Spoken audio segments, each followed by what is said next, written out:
Dans notre vie de tous les jours, nous faisons habituellement les choses de la façon la plus simple et la plus rationnelle possible. Mais nous faisons aussi face aux mêmes problèmes tout le temps. Un exemple simple, il n'y a aucun moyen de se remettre d'un manque de sommeil. Ces jours-là, la gestion des tâches les plus simples vire au cauchemar et tout tourne au drame. Même une simple coupure de papier qui fait soudain horriblement souffrir. Regarde ceci. Numéro 1. Il est difficile de se rendormir après être allé aux toilettes pendant la nuit. Tu veux savoir pourquoi ? C'est parce que tu as allumé les lumières pour voir ce que tu faisais. Notre cerveau est entraîné à penser que la lumière signifie naturellement le matin. Même si tu n'as dormi que quelques heures, ton corps pensera qu'il est temps de te réveiller. La production de l'hormone du sommeil, la mélatonine, peut être supprimée avec une simple exposition à la lumière. La solution est simple, tu dois fermer un œil en allant aux toilettes et en revenant.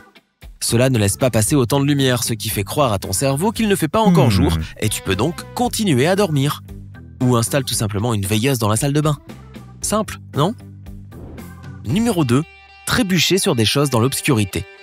Si tu décides de ne plus allumer les lumières pour ne pas te réveiller, ou s'il n'y a tout simplement aucun moyen pratique de t'éclairer, tu risques probablement de tomber en butant dans un truc. Or, les bruits forts n'aident pas non plus les gens à bien se rendormir. Alors le mieux que tu puisses faire pour t'épargner de te cogner est de bouger tes yeux rapidement dans le noir. Nous sommes naturellement programmés à voir plus clairement les objets en mouvement.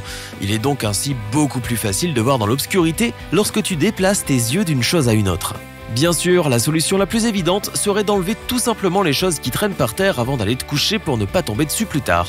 Mais c'est peut-être trop demandé. Numéro 3. Perdre du poids pendant que tu dors. Parfois, il est difficile de caser du temps dans une journée pour aller faire du sport. Ou alors tu te sens tout simplement trop fatigué après avoir étudié des heures pour aller soulever des poids à la gym. Ce n'est pas un si gros problème.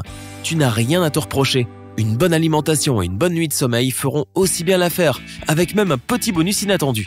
Notre métabolisme continue de fonctionner quand nous dormons. En moyenne, tu brûles environ 500 calories pendant la nuit si tu dors 8 heures, ce qui est, de toute façon, la durée recommandée. Tu peux stimuler ce processus en buvant un verre d'eau juste avant d'aller te coucher. De cette façon, tu te réveilleras frais et léger, et avec l'envie d'aller aux toilettes. Mais attention à ne pas dormir de trop, ni à manger d'avant aller au lit. Cela pourrait être contre-productif. Et si cela n'est pas assez pour toi, tu peux essayer de diminuer la température dans ta chambre à coucher ou de te débarrasser de ton pyjama s'il est trop chaud. Nous perdons plus de calories lorsque nous dormons dans un environnement confortable et frais. Numéro 4. Tu peux te remonter le moral à tout moment en te forçant. Cette technique peut te sembler vraiment étrange, mais as-tu déjà essayé de te forcer à sourire pendant quelques heures d'affilée ? Ne rigole pas, ça aide vraiment. Essaie de le faire quand tu as une journée particulièrement mauvaise. Et le soir, tu verras que tu finiras par y arriver sans effort. En plus, tu garderas ce sourire le reste de la journée sans même t'en rendre compte. Ton cerveau fera le lien naturellement entre le sourire, le bonheur et les bonnes pensées. Et cela se reflètera dans ton attitude pour le reste de la journée. Numéro 5. Tu veux arranger les choses ? Consacre une journée à te faire belle. Moi aussi, j'ai parfois l'impression de ne jamais réussir à rayer mes tâches de ma to-do list et de ne pas m'en sortir. Dans ces cas-là, on pourrait croire que notre apparence soit le dernier de nos soucis. Mais pourtant, détrompe-toi. Tout ce qui te manque de temps en temps, c'est un peu de confiance en toi et d'estime de soi. Crois-moi, tu pourras t'occuper beaucoup mieux de tout le reste si tu consacres une journée à prendre soin de ton apparence. En même temps, fais-toi plaisir avec un peu de shopping. Tu verras que tu relâcheras la pression d'un seul coup. Ensuite, prends un bain chaud avec des huiles aromatiques, habille-toi bien et tu te sentiras instantanément prête à tout. Numéro 6. Oublie les applications pour la gestion des tâches. Elles ne fonctionnent pas aussi bien que tu le penses. Il y a toujours au moins une notification qui te prend au mauvais moment. Lorsque tu as déjà prévu de faire autre chose dans ta journée, la meilleure chose à faire est de prendre un cahier et un crayon et d'écrire ce que tu as l'intention de faire dans les prochains jours. Cette sensation physique d'écrire quelque chose t'incite à y penser de façon positive et créative. Rends ce processus agréable en écrivant à la fin de la journée quand tu peux te détendre et réfléchir à tes projets. Et si tu veux vraiment t'assurer que tout soit fait, rajoute-les dans ton calendrier. Où seules les choses les plus importantes devraient aller. Numéro 7. Réveille-toi et écris de nouveau.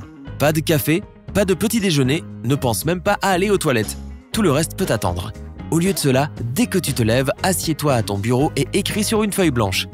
Écris tout ce qui te vient à l'esprit. Que ce soit tes soucis, tes espoirs, tes rêves, tes souhaits quant à la qualité de cette journée et des obstacles qui pourraient surgir. Ensuite, cache cette lettre car il est recommandé de ne pas relire ce que tu y as mis. Cela t'aidera à bloquer la partie de ta conscience qui veut te critiquer. Et pendant le reste de la journée, il te sera beaucoup plus facile d'écouter tes pensées intérieures et de te laisser guider par tes émotions. En prenant l'habitude d'écrire le matin, tu remarqueras à quel point il est facile d'être toi-même. Numéro 8. Remets en question ce que tu apprends dans les livres que tu dois étudier. On pense toujours que la meilleure façon d'apprendre quelque chose est d'apprendre par cœur un texte jusqu'à ce que ta tête en soit farcie. Mais cela ne fonctionne pas toujours. C'est comme un âne buté qui ne veut pas avancer. Si ton cerveau ne peut plus absorber de nouvelles informations, il n'y a pas grand-chose à faire si ce n'est changer de méthode. Pour t'aider, essaie d'imaginer à l'avance les informations qui vont arriver. Prends par exemple un sujet qui a à voir avec une loi physique. Devine l'explication de cette loi, puis commence à la remettre en question par rapport à l'explication correcte qui est exposée dans ton livre. Si tu as deviné, c'est très bien, car cet apprentissage sera comme une stimulation positive pour toi. Si tu te trompes, l'information aura encore beaucoup plus de sens et elle te sera donc plus facile à retenir. Numéro 9. Si tu vas passer un examen le lendemain, amuse-toi bien. Tout d'abord, au niveau le plus élémentaire, tu veux éviter à tout prix d'être stressé et d'oublier tout ce que tu sais lorsqu'on te donnera ton examen. Ça m'est arrivé trop souvent dans ma vie et j'aurais été heureux de savoir que c'est juste parce que je ne rigolais pas suffisamment. Cela fonctionne de la même façon que l'astuce précédente. Notre cerveau a besoin d'établir des relations solides avec ce dont nous voulons nous souvenir. Et rien n'aide plus que quelque chose qui lui donne des émotions positives. Peu importe à quel point une personne est rancunière ou malfaisante, il est toujours beaucoup plus facile de se souvenir des bonnes choses, plus rapidement et avec plus de détails. Cela fonctionne pareil pour la mémoire à court terme. Trouve quelque chose qui te fasse rire la prochaine fois que tu essaieras de te souvenir de quelque chose d'important et cela restera pour de bon. Numéro 10. N'aie pas peur d'être trop bruyant si tu veux que les gens t'apprécient. Tout le monde sait bien que même si nous trouvons certaines personnes un peu agaçantes, il est probable que nous nous souviendrons d'elles plus longtemps. Et comme notre mémoire efface les émotions négatives et garde les positives, il est aussi plus probable que nous nous souviendrons des bonnes choses de cette personne. Ainsi, la prochaine fois que tu penseras qu'il vaut mieux se tenir bien et afficher une attitude modeste et sage quand tu es avec des gens, essaie plutôt de ne pas perdre une occasion de vraiment briller de mille feux. Numéro 11. Le thé chaud t'aidera à survivre à une journée de chaleur. C'est la même chose avec une glace si tu as froid. L'explication réside dans notre corps. Il se produira beaucoup plus de chaleur si tu manges une glace pendant une froide journée d'hiver, ce qui te réchauffera encore plus, bien sûr. Mais n'abuse pas non plus de cette astuce. Une seule glace de temps en temps est suffisante. Si tu en manges trop, la chaleur de ton corps pourrait agir contre toi. Personne ne veut que tu attrapes froid. Une tasse de thé chaud pour un après-midi d'été t'aidera à combattre la soif beaucoup mieux qu'un verre d'eau et t'aidera à évacuer la chaleur de ton corps et à te sentir mieux. Numéro 12. Remède insoupçonné. Feuilleter un livre peut être dangereux, nous le savons tous. Certains affirment même que rien ne fait plus mal qu'une fine coupure avec du papier.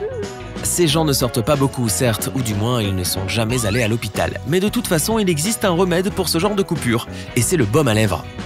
Mets-le sur la coupure et tu verras que la douleur va disparaître. Et oui, bien sûr, c'est bon pour tes lèvres aussi. Un autre truc qui fait vraiment mal et te prend par surprise, c'est lorsqu'on se brûle la langue. On a l'impression que rien ne pourra jamais apaiser cette sensation de brûlure. Ajoute à cela le fait que la langue est la partie la plus mobile de ton corps et tu comprendras pourquoi elle peut facilement gâcher ta journée. Mais si tu t'es brûlé la langue, mets juste un peu de sucre dessus et la douleur disparaîtra. C'est aussi simple que ça. Et toi mon pote, quelles astuces étranges utilises-tu dans ta vie quotidienne? Fais-le moi savoir dans les commentaires. Si tu as appris quelque chose de nouveau aujourd'hui, donne à cette vidéo un j'aime et partage-la avec un ami. Souviens-toi, reste du côté sympa de la vie.